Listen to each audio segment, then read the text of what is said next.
मेरा नाम राहुल शर्मा है। उम्र 39 साल। मैं लखनऊ में एक आईटी कंपनी में सीनियर सॉफ्टवेयर इंजीनियर हूँ। 2023 की जुलाई में मैंने गोमती नगर एक्सटेंशन में एक पुराने बिल्डिंग का फ्लैट नंबर 13 किराए पर लिया था। बिल्डिंग 1998 की बनी थी, लेकिन बाहर से देखने में बिल्कुल नॉर्मल लगती थी। ग्रे रंग की दीवारें, लोहे का गेट और नीचे एक छोटा सा गार्डन जहाँ सुबह शाम कुत्ते भौंकते रहते थे। किराया सिर्फ 12,000 रुपये था, जो लखनऊ के हिसाब से बहुत सस्ता था। मकान मालिक अंकल रामदास ने मुझे बताया था, बेटा, पिछले किराएदार ने अचानक छोड़ दिया, कोई प्रॉब्लम नहीं है, बस फ्लैट थोड़ा पुराना है। मैंने हंसकर कहा, कोई बात नहीं अंकल, मुझे तो बस शांति चाहिए। मैं 15 जुलाई को शिफ्ट हुआ। फ्लैट 2 कमरों का था, एक हॉल किचन, एक बेडरूम और छोटा सा बालकनी। दीवारें हल्की सी पीली थीं, फर्श पर पुरानी टाइल्स। मैंने अपना लैपटॉप, बैग और कुछ बर्तन रखे। रात को 11 बजे तक सब सेट था। मैंने लाइट ऑफ की और सो गया। पहली रात कुछ नहीं हुआ। दूसरी रात ठीक 3-7 बजे मुझे लगा जैसे कोई मेरे बेडरूम के दरवाजे पर हल्का हल्का खटखटा रहा है। मैं जाग गया, दिल धड़क रहा था। मैंने लाइट जलाई, कुछ नहीं। मैंने सोचा शायद पड़ोसी हों। मैंने फिर से सोने की कोशिश की। सुबह 7 बजे उठा, ऑफिस गया, शाम को लौटा तो फ्लैट बिल्कुल वैसा ही था। तीसरी रात फिर वही समय, 3:12 बजे। अब खटखटाहट नहीं, बल्कि खुरचने की आवाज़, जैसे कोई नाखून से दीवार पर खींच रहा हो। मैं उठा, दरवाजे तक गया। बाहर बैल्कनी में हवा चल रही थी। मैंने बाहर झांका, कोई नहीं।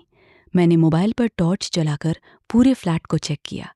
किचन में एक गिलास टेबल से नीचे गिरा हुआ था। मैंने सोचा शायद मैंने ही गिरा दिया होगा। चौथे दिन मैंने अपने दोस्त विक्रम को फ़ोन किया। विक्रम भी लखनऊ में ही रहता है, पुलिस में सब इंस्पेक्टर है।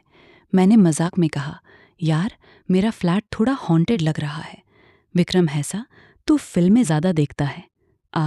आज रात को मैं आता हूँ, पीते हैं। विक्रम 9 बजे आया। हमने बियर पी, पुरानी बातें की। रात 1 बजे तक वो रहा। जाते वक्त बोला, देख, कुछ भी हो तो कॉल कर, मैं 10 मिनट में आ जाऊंगा। मैंने दरवाज़ा बंद किया और सो गया। उस रात 3:19 बजे फ़ोन बज उठा। मेरा अपना नंबर। स्क्रीन पर लिखा था, राहुल शर्मा कॉलिंग। मैंने उठाया।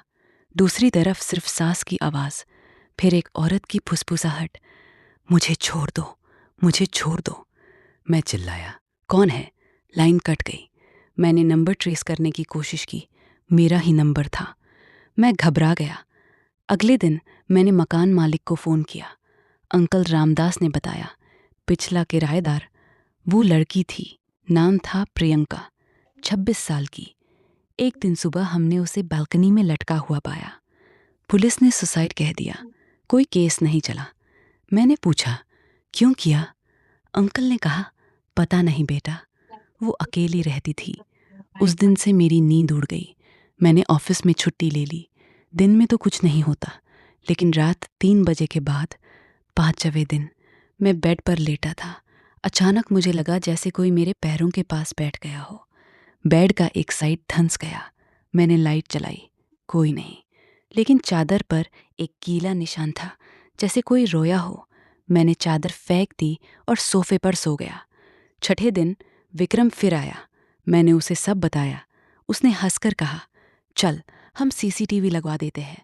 उसने अपने एक दोस्त से छोटा सा वायरलेस कैमरा मंगवाया और बेडरूम में लगा दिया। रात को हम दोनों जागते रहे। 3-5 बजे कैमरे की लाइट ब्लिंक हुई। स्क्रीन पर देखा, मेरे बेड के पास एक साया, लंबे बाल, सफ़ेद साड़ी।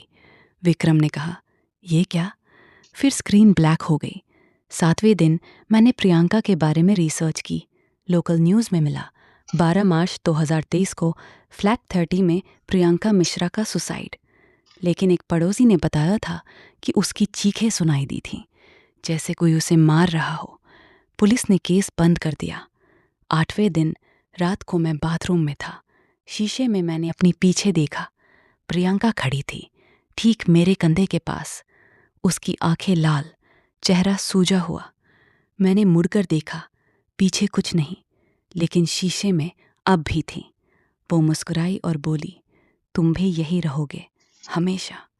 मैं चिल्लाकर बाहर भागा। उस रात मैंने विक्रम को कॉल किया। वो आया। हमने पूरे फ्लैट को सर्च किया। किचन की अलमारी में हमें एक डायरी मिली, प्रियंका की डायरी। उसमें लिखा था, आज रात फिर आया, कहता है मैं उसकी हूँ, मुझे मारता है, कोई मदद नहीं करता। डायरी के आखिरी पन्ने पर खून जैसे दाग थे। 9वें दिन मैंने फ्लैट छोड़ने का फैसला किया, लेकिन मकान मालिक ने कहा, बेटा अगले महीने का किराया पहले ही जमा है। मैंने कहा, मुझे नहीं रहना। अंकल ने फ़ोन रख दिया। 10वें दिन रात 2:78 बजे मेरे फ़ोन पर एक वीडियो आया, अननोन नंबर से। वीडियो में मैं सो रहा था, लेकिन मेरे बेड के पास प्रियंका बैठी थी। वो मेरे कान में कुछ फुसफुसा रही थी। वीडियो 11 सेकंड का था। मैंने विक्रम को भेजा। विक्रम ने कहा, ये वीडियो फेक नहीं है, कैमरे का टाइम स्टैम्प मैच कर रहा है। 11वें दिन मैंने माँ को फ़ोन किया। माँ ने कहा, बेटा घर आ जा, मैंने टिकट बुक किया। लेकिन शाम को मेरी गर्दन पर निशान उभर आए, जैसे किसी ने दबाया हो। मैंने डॉक्टर को दिखाया। डॉक्टर ने कहा, स्ट्रेस है, नींद की दवा लो। 12वें दिन रात को मैंने दरवाज़ा बंद किया, लेकिन अंदर से खटखटाहट शुरू हो गई। मैंने दरवाज़ा खोला, बाहर कोई नहीं। फिर अंदर से आवाज़ आई, मेरी ही आवाज़, राहुल मदद करो, वो मुझे मार रही है। मैं पागल हो रहा था। 13वें दिन विक्रम अपने साथ एक तांत्रिक ले आया। तांत्रिक ने फ्लैट में घूमकर कहा, यहाँ एक औरत की आत्मा है, उसका पति उसे मारकर फांसी लगा गया था। आत्मा अब किसी भी मर्द को नहीं छोड़ती। उसने पूजा की, लेकिन रात को 3:23 बजे तांत्रिक चीखता हुआ बाहर भागा। उसके चेहरे पर खरोंच के निशान थे। 14वें दिन मैंने फ्लैट खाली कर दिया, सामान पैक किया। जाते वक्त बालकनी में खड़ा हुआ। हवा में एक मीठी सी खुशबू आई, प्रियंका की परफ्यूम की। मैंने मुंह डरकर देखा। वो खड़ी थी, साड़ी में, बाल खुले। उसने कहा, तुम गए तो भी मैं तुम्हारे साथ जाऊंगी। मैं भागा। अब मैं अपने पुराने घर में हूँ, लखनऊ से 40 किलोमीटर दूर। लेकिन हर रात 3 बजे मेरा फ़ोन बजता है, स्क्रीन पर मेरा नंबर।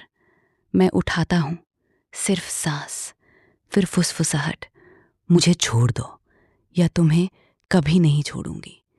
मेरी गर्दन पर निशान अब भी हैं।